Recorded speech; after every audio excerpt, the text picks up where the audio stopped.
how much having his father's back in the picture is going to affect MacGyver this season? Yeah, it's going to.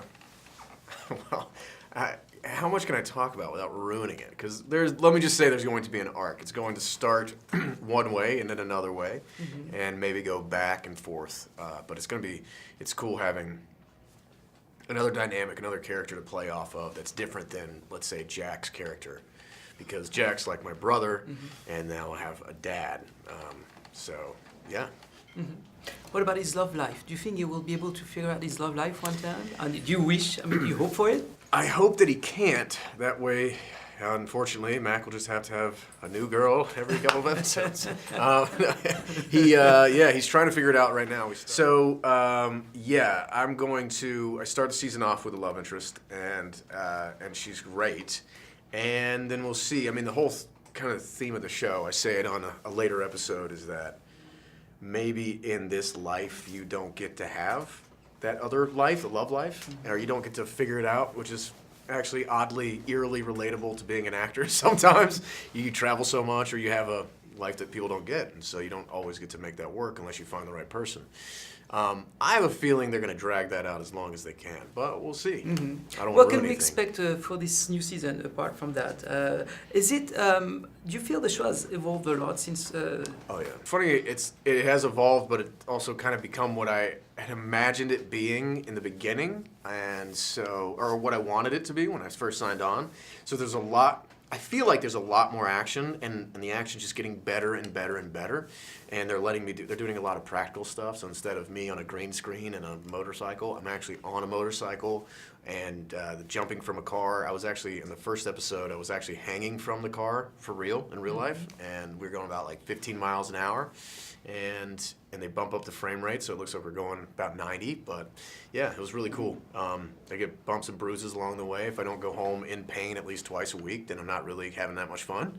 And yeah, so that's one aspect of the show that's kind of evolved, but we've got a lot more characters for Mac to interact with. I think it was always Mac and Jack, Mac and Jack, Mac and Jack, whereas now it's Mac and Jack, Mac and Bozer, Mac and Dad, Mac and Riley. This most recent, or 2 episodes ago, was only Mac and Riley, and I think people really dug that. So I saw a picture on Instagram with your mom. How important was it for you to post this picture? It's a cute picture, Yeah. and it looks, and you put the mention that she, she's always been there for you, helping you build this career. So how important was it for you to pay homage to her and put this picture? Yeah, no, it's really important because, what's cool about, we shoot in Atlanta. I grew up in Atlanta. I've lived in LA for about 9 years. And then I moved back for the show, and I'm there 10 months of the year. So I basically live at home all over again. So my mom and my dad can come visit me. And it's really cool because, it's just nice to see it. Because she used to bring me to every audition when I was a kid and sacrificed a lot. I mean, we moved out to LA for a year when I was like 13 and, gave up her job for that point in time. So she sacrificed a lot for me when I was a kid. So it's just nice that she gets to come and see me on set working a lot, because a lot of the time I'm shooting in another country or another state, and she can't visit as readily as she can now. So yeah, it's pretty cool. It's nice. I know she appreciates it.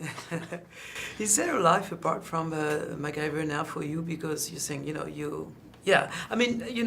you knew when you signed for it that it was going to be a big part of your life, but still, do you... I don't think I knew it was going to be that big a part of my life. Yeah. Most lead actors are surprised, when they go on a TV show, and it's true. And then, you're not stuck, but you wish sometimes maybe to have a bit more freedom, I guess. Yeah, the first 2 years I did. I'll be completely honest. I was pulling my hair out. Like, I didn't understand. Now, I just surrendered to it, and I'm so happy with it. It may sound sad, but I go out once and eat dinner outside of my house once a month, and that's it. And I'm fine that way but it's crazy too, because it's 60 to 70 hours a week of playing the same character, and everyone wants something from you, needs something from you, ready. And when you get home, you're just like, oh, I'm just gonna stay home, not gonna be around people for a minute. And then you get to the hiatus and you party. What is your relation with your fans? Do you sometimes read, notes and messages, or are you surprised about, their reaction? And I am. I actually can't, because I will go through 100 good comments, and then I'll read one bad comment, and they're usually not even that bad. One the other day was like, I always compare. I actually really like the new show, but I compare it to the old show, and MacGyver didn't really kill anybody in the old show, and I was like, that's not true. And I feel the need to get on there and be a keyboard cowboy myself and actually say stuff, but it's just unnecessary. So I try not to read too much unless it's overwhelmingly positive and someone feels the need to push it to me and say, look, read this. But from what I hear, it's pretty good. I mean, especially coming from season 1, when everyone was like, "Is it going to be as good as the original?" or whatever. So much pressure, and I was like, "I don't know. I don't know. I'm going to do the best I can, and then you can decide." And now it seems like people have embraced it, at least in a small way. Is that true? Your manager said his talent who spend the less money, who is saving the most money. I actually am pretty frugal. The only thing I spend money on are video games, and I shouldn't be saying that out loud because there's a lot of stigmas attached to that. But it's a good, healthy habit to just sit at home and do nothing with, and it's not very productive. But it's an end in itself, and yeah, that's really all I do. I go to work and I go home, and I go to work and I go home. All right. Yeah.